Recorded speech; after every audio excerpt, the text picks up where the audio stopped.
स्वागत है आपको एक बार फिर से मेरे यूट्यूब चैनल पर। तो आज क्लास 12 के भौतिक विज्ञान अध्याय 6 में आज हम लोग पढ़ेंगे प्रेरित वैद्युत वाहक बल तथा प्रेरित विभवांतर के लिए सूत्र का निगमन। तो प्रेरित वैद्युत वाहक बल को किससे प्रदर्शित करते हैं? तो ई से प्रदर्शित करते हैं। और प्रेरित विभवांतर को किससे प्रदर्शित करते हैं? तो भी से प्रदर्शित करते हैं। तो ई और भी के बीच में क्या सूत्र बनता है आज इस वीडियो में बताया जाएगा। तो एक एक लाइन अच्छे से समझिएगा, जहां आपको समझ में नहीं आएगा वहां आप सभी विद्यार्थी जरूर कमेंट कर सकते हैं। तो यहाँ पर एक चालक है और इस चालक की लंबाई कितनी है? तो यहाँ से यहाँ तक इस चालक की लंबाई अगर देखेंगे तो चालक की लंबाई यल है। मतलब इस चालक की लंबाई कितना मानेंगे? यल है। और इसमें जो है दो बल है, एक जो है चुंबकीय बल है और एक जो है वैद्युत बल है।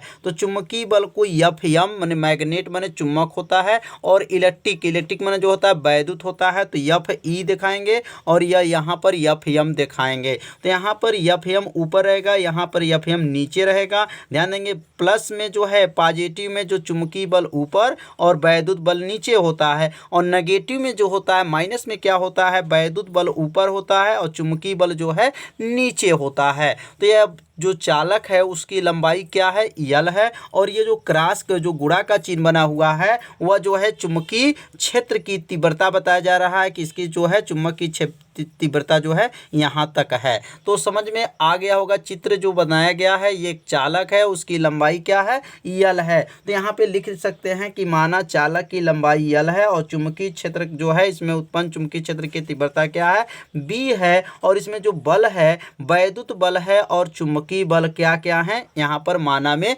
लिख सकते हैं। तो यहाँ लिख लीजिए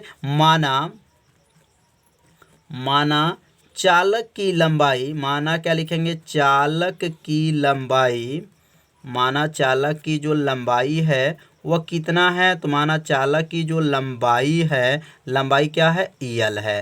जो चालक है उसकी लंबाई क्या है? यल है।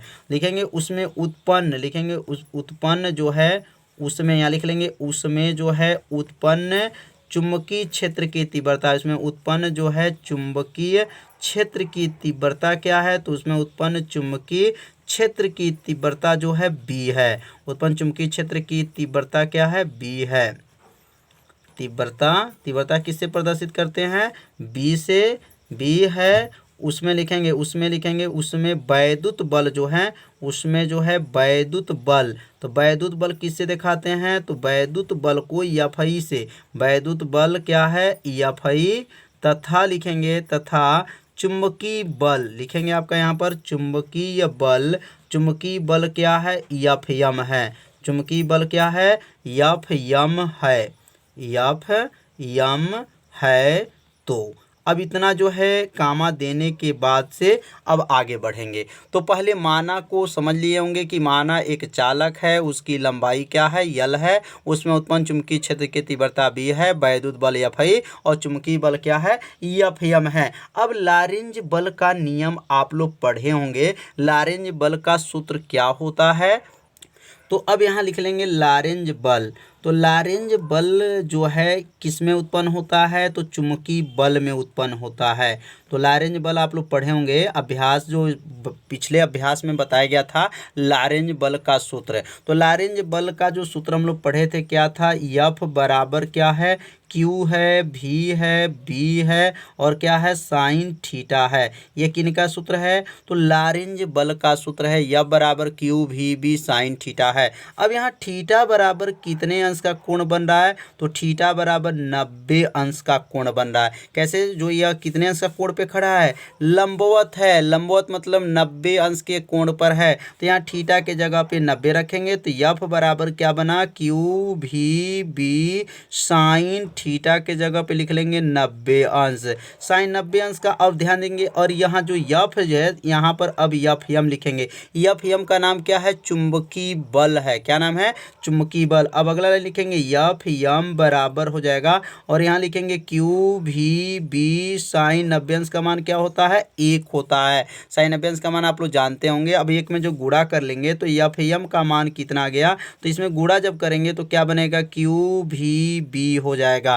तो यफ यम का मान निकल गया क्यू भी बी। इसको समीकरण नंबर 1 मान लेंगे। क्या मानेंगे? समीकरण नंबर जो है 1 हो जाएगा। तो समझ में आ गया होगा लारेंज बल से जो है चुंबकीय बल की जो है यहाँ पर मान निकल गया यफ यम। अब यहाँ पे आपसे विद्यार्थी पहला अभ्यास जो है कूलाम का जो नियम चैप्टर है, पहला अभ्यास में आप लोग पढ़े होंगे वैद्युत क्षेत्र की तीव्रता। तो यहाँ लिखेंगे वैद्युत क्षेत्र की तीव्रता का सूत्र होता है वैद्युत क्षेत्र की तीव्रता।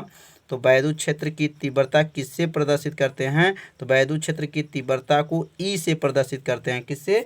ई से। तो अब यहाँ पे सूत्र हो जाएगा ई बराबर होता है वैद्युत क्षेत्र की तीव्रता ई बराबर पढ़े होंगे भी बटा जो है डी होता है। क्या होता है? भी बटा डी। तो भी का नाम क्या है? विभवांतर है और डी का नाम क्या है? दूरी है। मतलब ये दूरी कितनी दूरी है? तो मतलब यहाँ से लेकर के यहाँ तक की जो दूरी है वह डी कितने के बराबर हो जाएगा? यल के बराबर होगा।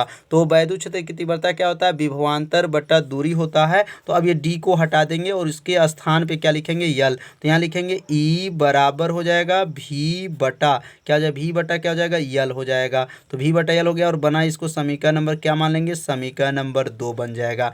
तो यहाँ पर किसका मान निकाले हैं? ई का मान निकाले और यहाँ पे किसका मान निकाले? यफ यम का मान निकाल चुके हैं। तो अब यहाँ पर वैद्युत बल का सूत्र क्या होता है? तो यह भी आप लोग पढ़े होंगे वैद्युत बल का जो सूत्र होता है, वैद्युत बल को किससे प्रदर्शित करते हैं? तो वैद्युत बल को जो है यफ ई से प्रदर्शित करते हैं। तो यहाँ लिखेंगे वैद्युत बल और वैद्युत बल को किससे दिखाएंगे? तो वैद्युत बल को यफ ई से दिखाते हैं। तो यफ ई बराबर होता है क्यू होता है और यहाँ पर ई होता है। ये किनका सूत्र है? तो वैद्युत बल का सूत्र है। अब यहाँ पर जो समीकरण 2 का मान जो देख रहे हैं ध्यान से देख लीजिए, समीकरण 2 का मान किसका निकला है? ई का मान निकला है। तो यह ई का मान यहाँ पे रख लेंगे। यहाँ पर ई का मान जब रखेंगे तो क्या लिख सकते हैं? यहाँ लिखना चाहे तो लिख सकते हैं कोष्टक में ई का मान रखने पर। किसका मान? ई का मान जो है रखने पर। तो ई का मान जो निकला है समीकरण 2 में जो देख रहे हैं वही मान जो है यहाँ पे क्या करेंगे? रख लेंगे। तो अगला लाइन क्या बनेगा? तो अगला लाइन जो बनेगा वो बनेगा यफ ई बन गया बराबर और ये क्यू तो रहेगा और ई के जगह पे क्या लिखेंगे? भी बटा क्या हो जाएगा? यल हो जाएगा और यह बन जाएगा समीकरण नंबर 3। अब समीकरण जो है 3 बन गया। तो समीकरण 1 में कौन सा बल था? वैद्युत बल था कि चुंबकीय बल था? तो समीकरण 1 में जो है कौन सा बल है? चुंबकीय बल है और समीकरण 2 में क्या है? यह वैद्युत बल है। तो संतुलन अवस्था में अगर देखा जाए तो ये दोनों बल क्या हो जाएंगे? आपस में बराबर हो जाएंगे। तो यहाँ लिखेंगे संतुलन अवस्था में। कौन अवस्था में? संतुलन अवस्था में ये दोनों बल आपस में क्या हो जाएंगे? बराबर हो जाएंगे। तो संतुलन अवस्था किससे देखेंगे? यफ यम इसको बोला जाएगा बराबर क्या होगा? यहाँ पर यफ ई हो जाएगा। माने यफ यम का मान और यफ ई का मान आपस में बराबर कब होगा? संतुलन की अवस्था में। मतलब ये चुंबकीय बल और ये वैद्युत बल कब बराबर होगा? संतुलन की अवस्था में जब रहेगा तो ये दोनों बल आपस में क्या हो जाएंगे? बराबर हो जाएंगे। अब क्या होगा? यफ यम का मान जो निकला था समीकरण 1 में, अब यहाँ समीकरण 1 का मान रख देंगे और यफ ई का मान जो है समीकरण नंबर 3 में निकला था तो ये समीकरण 3 का मान को क्या करेंगे? रख लेंगे। तो समीकरण 1 में थोड़ा सा एक बार और देख लीजिए, यफ यम का मान क्या है? क्यू भी बी। तो यहाँ पे मान जो है यफ यम की जगह पे क्या लिखेंगे? यहाँ पर हो जाएगा क्यू भी बी और बराबर और यफ ई का मान क्या है? क्यू और भी बटा। ध्यान दीजिएगा इसमें भी पर ही ध्यान देना है।